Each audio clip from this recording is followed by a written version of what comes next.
है कि कंसकोट के निजी अस्पताल के डॉक्टर्स की मुबैना गफलत से हामला खातून जाँ बहक हो गई। लवाहिकीन ने एहतजाज करते हुए डॉक्टर्स के खिलाफ कार्रवाई का मुतालबा किया है। इसकी मजीद तफसीलात हासिल करते हैं आज उसके नुमाइंदे हुजूर बख्श मंगी से। हुजूर बख्श, अस्पताल इंतजामिया का क्या कहना है?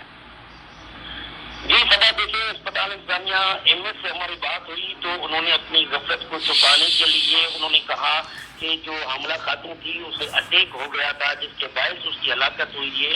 जबकि हमने वो लवाहिकीन से जानने की कोशिश की। इस वक्त जो सूरत हाल ये है कि लवाहिकीन की जानिब से एहतजाजी मुजाहरा है कि खातून थी नसीमा 38 साल की और जिसके पेट में 2 बच्चे थे, जिसकी सर्जरी ऑपरेशन थी और ये निजी मेडिकल अस्पताल है जहाँ पर इन्होंने दाखिल करवाया। 2 घंटे के बाद उसकी सर्जरी ऑपरेशन होना थी और उसके शोहर का कहना था कि मैंने 5 मिनट पहले उसको चाय पिलाई, वो सेहतयाब थी। ठीक है हुजूर बख्श, अपडेट कर रहे हैं, आपका शुक्रिया। आम खबरों से फिलहाल